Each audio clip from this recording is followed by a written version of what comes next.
talking about. Let me turn on my.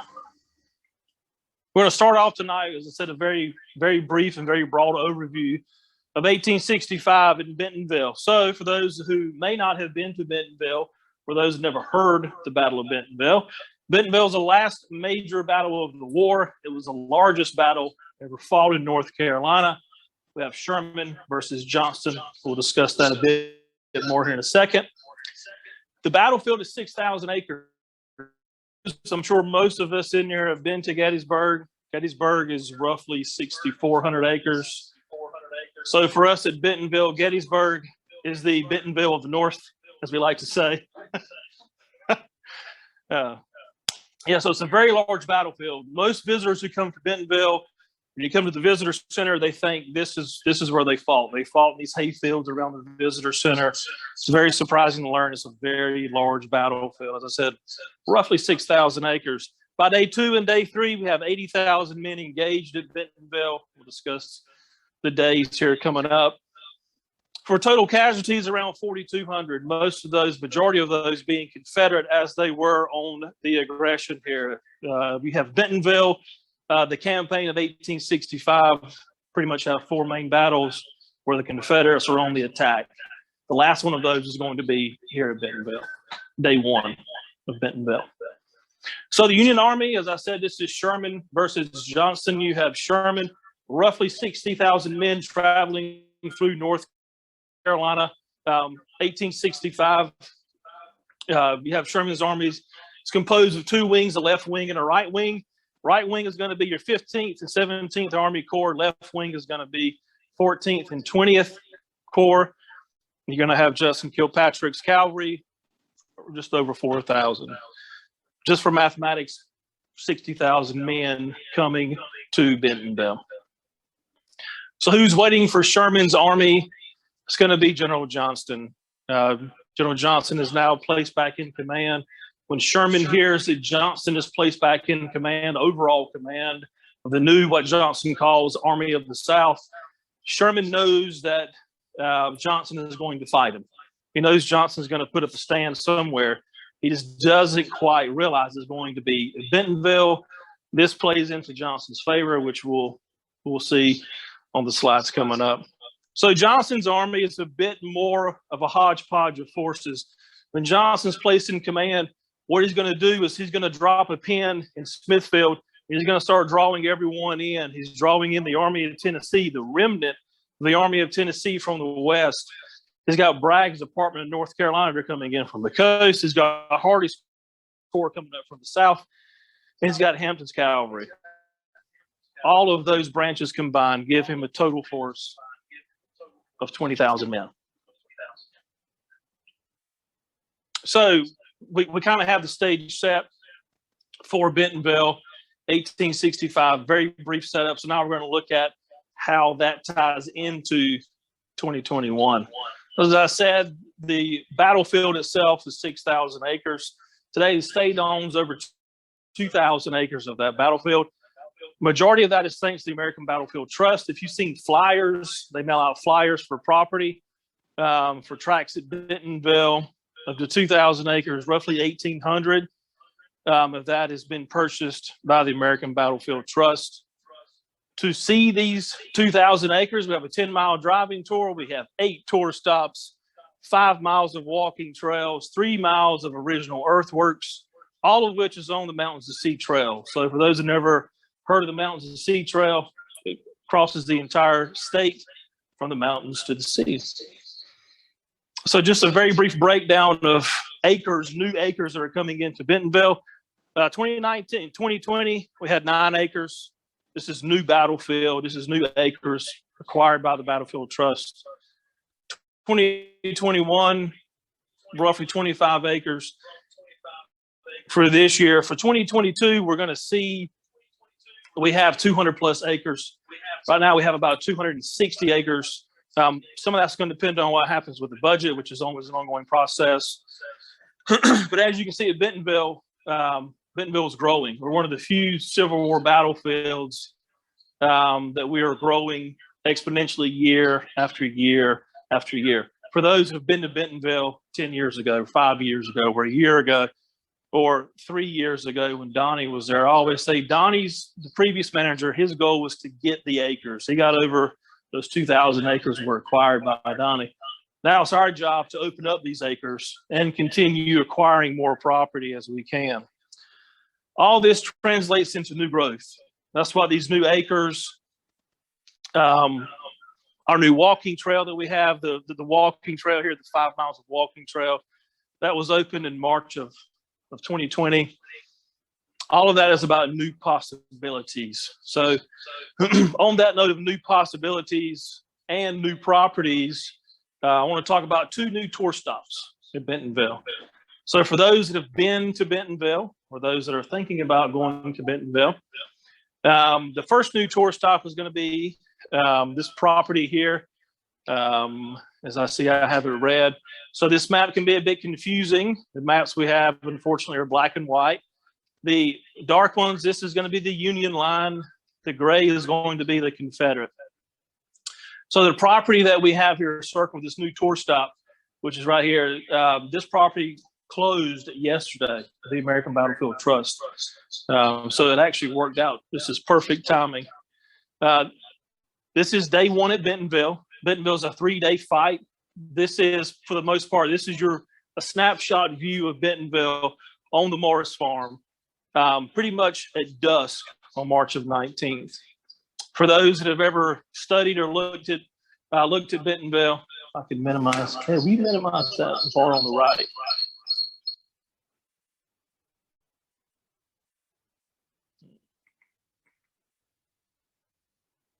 Yeah, can that be minimized?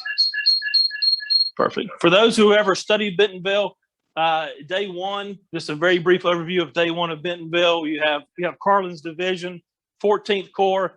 They are coming down the Goldsboro Road on their way to Goldsboro.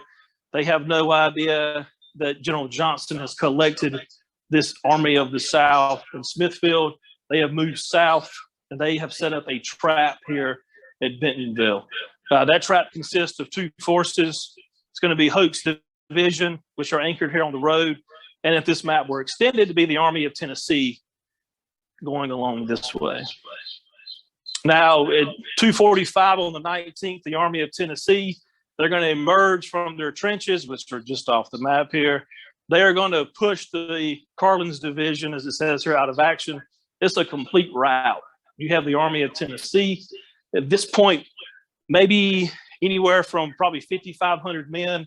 They're going to emerge from a wood line. You have Carlin's Division. They have no idea they're there.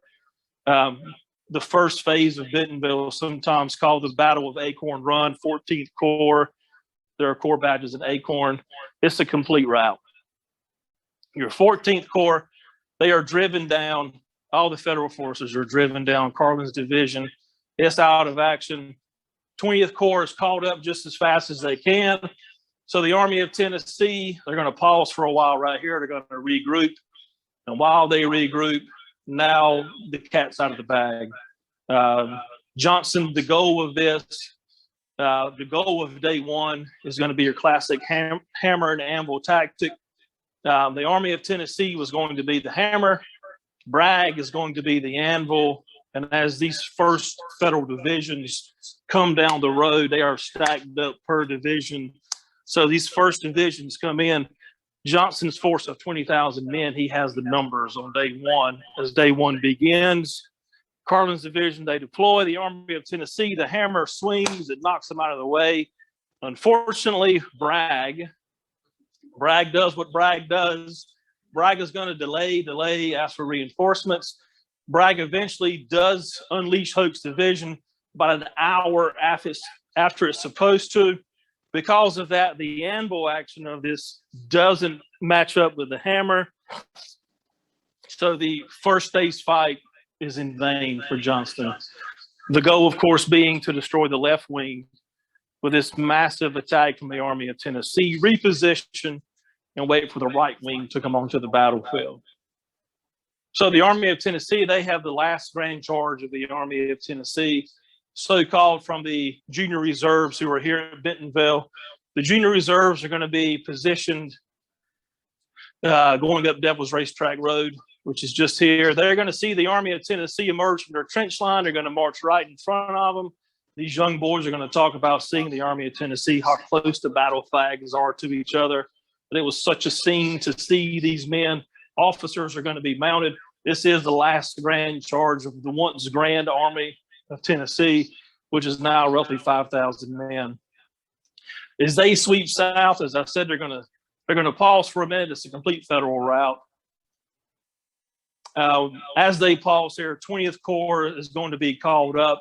More importantly than that is going to be artillery. If you look right here, we've got Winnegar, Newkirk, Stevens, Scoville, and Rich's Battery. Long story short, they have 21 cannons waiting for the Army of Tennessee.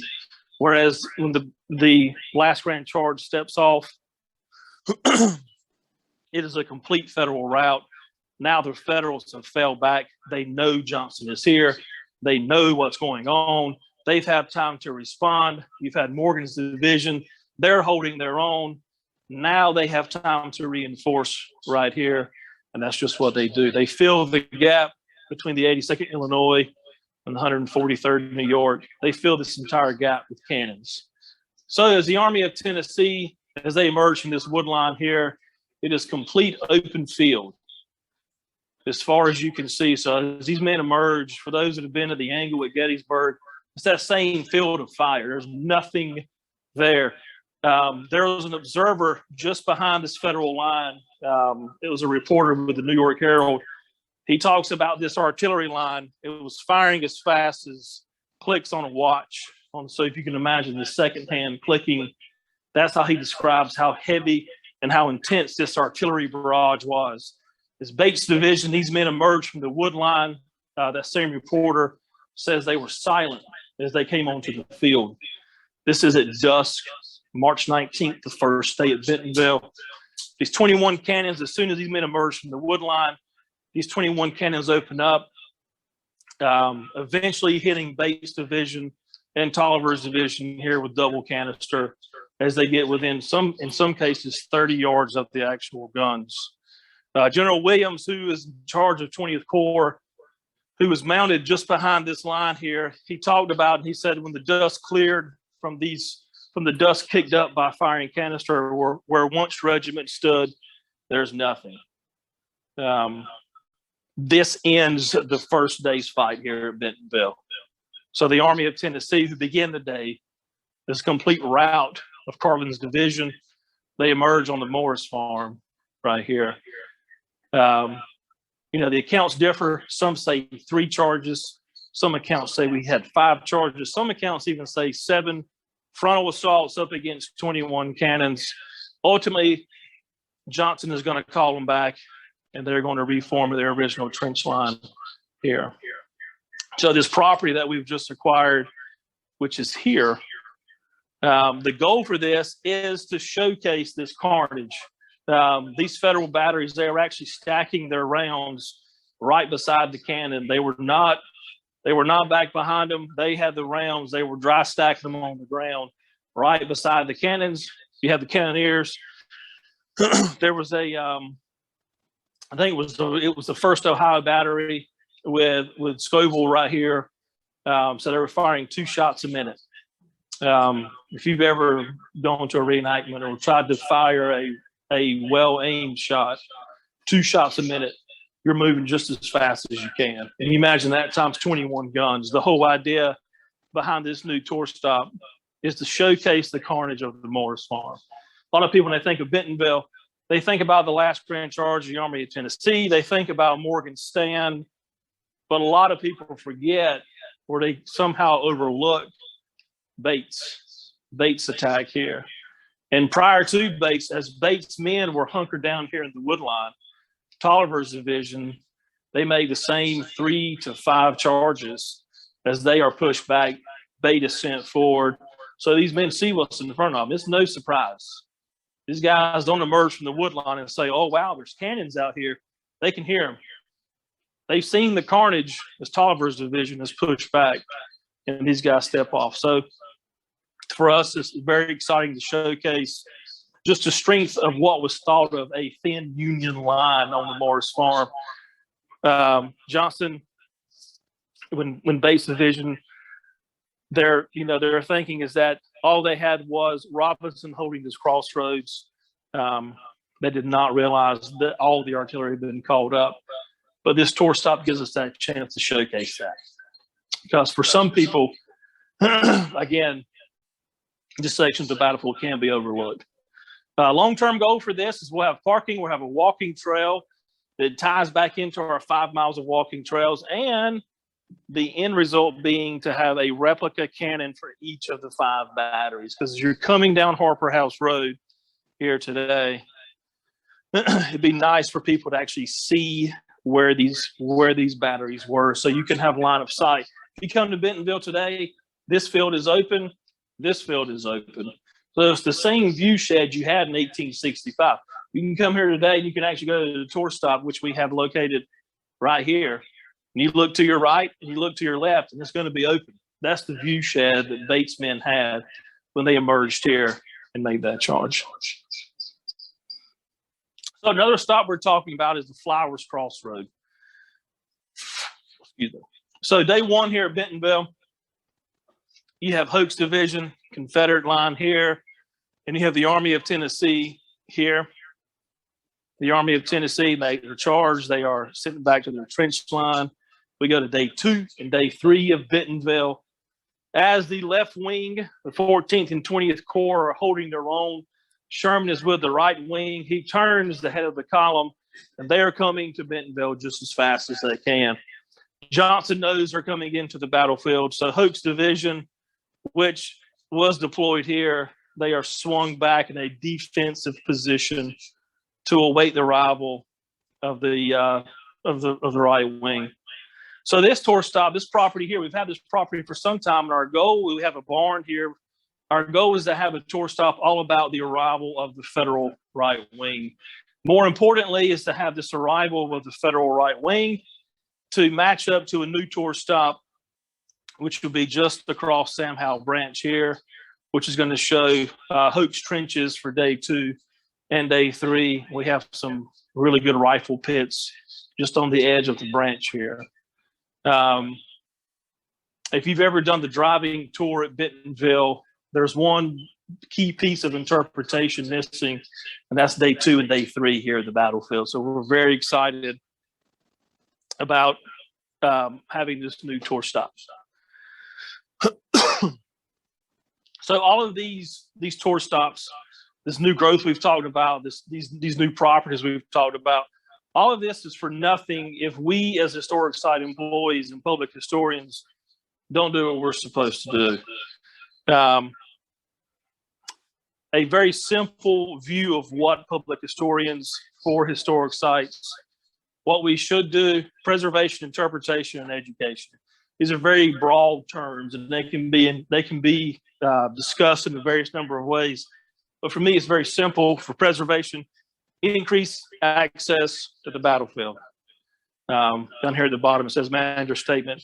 This battlefield doesn't belong to me. When I take people on tour of the Harper House and we talk to people at driving tour stops, if you're on a walking trail tour with me, people say, wow, you have done a good job with this place. You guys give a really good tour. And I say, well, this is not Colby's battlefield. This is your battlefield. You in this room, this is your battlefield, not just the state of North Carolina. If you drive down 95 and you see a sign that says Bentonville, you now have ownership of this place. Everything you have seen is for you, the visitors. Everything we do is for the visitors. Interpretation, help you connect to the past. This isn't my family history. My last name isn't Benton. My last name is Stevens. This is our history, ours as a collective, everyone who comes to Bentonville. Education, new research, new tour stops, new programs. We are here for the public. That's the whole idea behind this. We are not here to talk about everything that I love about the Civil War. If we did that, we'd be here for probably 10 or 12 hours. We're here to talk about Bentonville, so we are here for you. It's all about making a personal connection, not to me, but to Bentonville. It's all about that personal stories. And on the note of personal stories, I want to end by sharing with you my favorite personal story about Bentonville, and that is about Willie Hardy. So for those who have never heard of Willie Hardy, General Hardy, who plays a major role in North Carolina, you have Hardy's Corps. They're engaged at Averysboro. They're going to be engaged heavily at Bentonville. The map you saw previously when I was talking about the Flowers Farm tour stop, this is a more defined view of that map. So again, our gray here, this is the Confederate line. The black here, this is going to be the Federal right wing. So on the extreme Confederate right, you have a very aggressive general. You have General Mower, you have General Mower. People ask us at least once a week, how do you say it? And the answer is yes. That's the easiest way, Mower or Mower. Mower asked, he asked Howard, who's in command, if he can make a light reconnaissance run on the extreme Federal right, which is here. So Mower gets permission, and this light reconnaissance, he takes his entire division through a swamp that everyone thinks is impassable, and he emerges right here, staring down Johnston's headquarters, which is here. When Mower's entire division come through here, they're going to drive everyone that is thinly placed here because, again, Johnston views this terrain as impassable. Pretty much it's a swamp. It is today. You can walk down there and see it today. The idea of bringing an entire division through there seems very, very unlikely. Mower does it. And when he emerges here, everyone who's here pretty much runs back in to Bentonville, including Johnston. Johnston flees on foot. His headquarters flag is captured. This isn't like, surprise, we're here. It is one of those old moments. We really messed up. It's time to go. More importantly from this, there's only one escape for Johnston's entire army off the battlefield, and that's right here at Mill Creek Bridge. If they lose this bridge, Johnston now cannot retreat north to Smithfield. So when Mower pops up over here with his division, that's the first thing they start thinking about is if they push all the way back in and capture this bridge, we have no retreat off the battlefield. As Johnston is routed, as he's running here, he turns to Old Reliable. He turns to General Hardy to pretty much gather everyone that he can. Hardy is going to turn to the 4th and the 8th Texas Rangers. They are going to be the ones who are just behind Hardy as he personally leads the counterattack. So before all this happens here at Bentonville, you have Willie Hardy, who is the son of General Hardy. Willie Hardy is 16 years old. On the way to Bentonville. So Willie really loves the 8th Texas Rangers. Willie saw them in South Carolina when he was in school. He was actually sitting at a school desk. The 8th Texas Rangers came riding through town. He saw them. He leaves school, joins them under a fake name. They find out you're General Hardy's son. They let his dad know, and his dad says, no, that's not going to work. They get sent back to school. So finally, Willie finally finishes school. General Hardy knows that he is going to fight, so he places him on his staff. Now we get to Bentonville, the road to Bentonville. His son sees the 8th Texas Rangers come by, and he starts asking his dad again, please let me fight with him. Please let me go. Everyone knows, especially with General Hardy, he knows the war is coming to an end one way or the other. He finally relents. He tells the captain of the 8th Texas Rangers, swear him into your service, swear him into service in your company, as nothing else will satisfy. So now we get to Mower's his charge here. So as Hardy is placed in command to stem this blue wave, Hardy draws his sword. He places himself just in front of the 8th Texas, which will be right here. There's a clearing that they're going to charge as they leads this charge. Staff officer with Hardy says that as the general drew his sword, he looked over his shoulder and he saw his son there in the front rank, and they tipped their caps to each other. So if you can imagine, as you have Mower's entire division driving everyone back to the town, the one retreat, Johnson turns to Hardy. He says, grab everyone you can. He's riding around just as fast as he can. He forms up with the 8th Texas, the 8th and 4th Texas Rangers. So you have this line of gray men mounted. In front of them is the blue wave coming. He looks over his shoulder as he draws his sword, and there's Willie in the front rank, and they tip their caps to each other. They tip their caps to each other. Hardy gives the command, and he personally leads this charge. Men from Texas say they rode among them using our navies, which is going to be your Colt Navy. We scattered them and forced them back to the main line. Hardy turns to General Hampton and says, that was nip and tuck, and for a time I thought Tuck had it. So because of Hardy's actions, Mower is eventually driven back to the main line. The main retreat from Bentonville is saved. Pretty much Johnson's entire army is saved from a complete rout because of the actions of Hardy here on day 3 in Bentonville. But because of his actions, just as soon as the charge is over, he turns to find his son again and sees him slumping in the saddle because Willie has been mortally shot.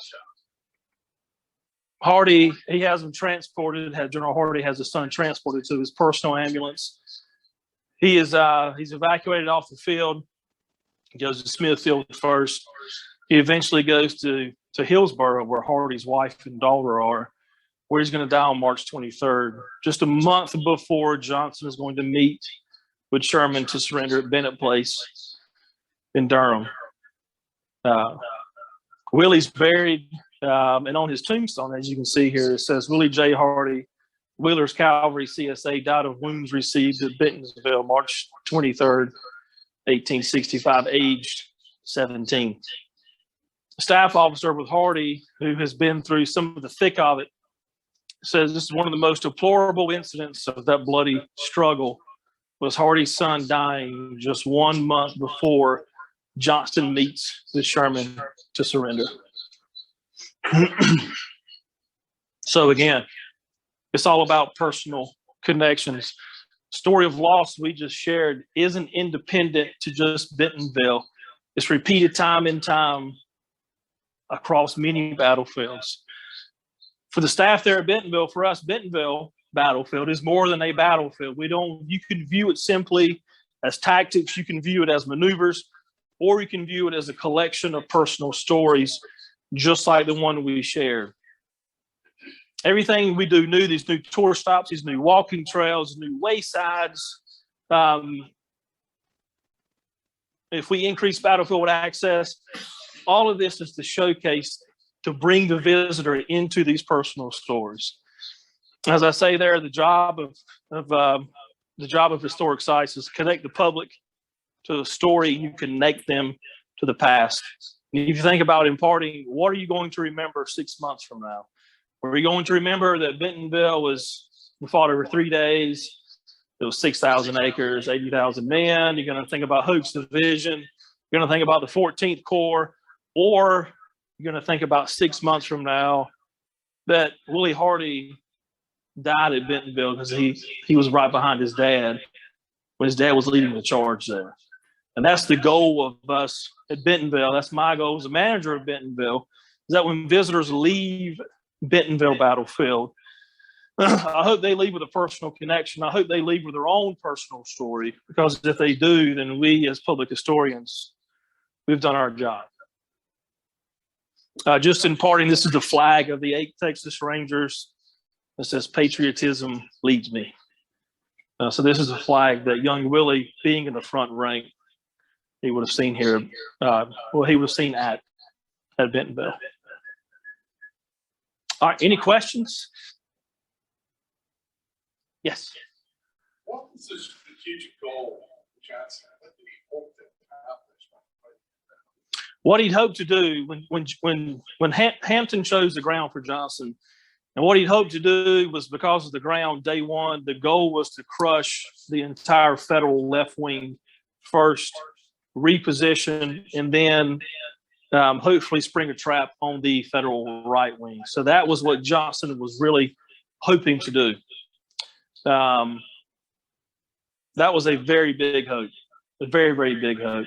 Even if Johnston had been more successful at phase one on the first day, let's say he does manage to sweep the left wing off the field.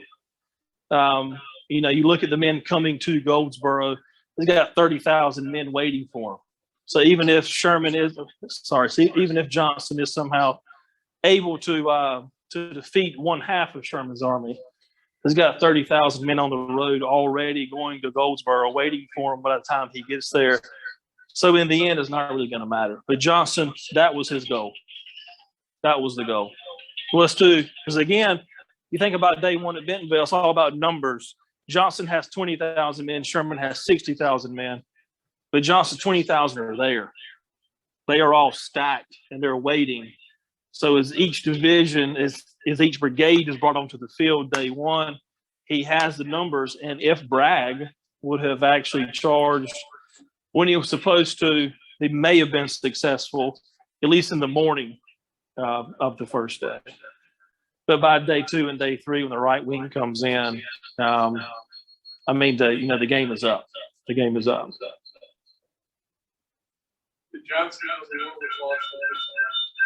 Johnston wrote in his memoirs after the war that he was given command of the Army of Tennessee and later the Army of the South, which was Bentonville's army, that he was given command for one reason, and that was just to surrender. Keep in mind, Johnston and Davis hated each other like nobody's. They were extreme hatred between these two men. Johnston is always going to write that that's one reason he was given command was to surrender. That's what he would say post-war. I think if you were asked Johnston here at Bentonville, he would say there's a chance. There's a chance. Again, if you look at the battles leading up to Bentonville, you look at Wise Fork.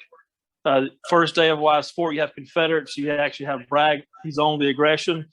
If you look at Monroe's Crossroads, Kilpatrick, he's completely routed. Look at Averysboro, Hardy's fighting a very good delaying action. So they still have some life left. There's still a small chance that something could happen here in North Carolina. Now, again, command just to surrender. So I think yes and no. I think if you'd asked Johnston March 18th, what are you doing here? If you said this is a complete waste of time, he would say, not yet. Not yet. Now, by the end of March 19th, he would have said, yes, it is. But I think if you'd ask him just before the battle, he would have said, not yet. I'll be in line with some of the personal stories that you were talking about. Could you talk a little bit about the odyssey of the Army of Tennessee and how they ended up, this Army of Tennessee, how did they end up in North Carolina? Yeah, so as I said, when Johnston is given command, Johnston pretty much he's going to drop his flag in Smithfield. Main reason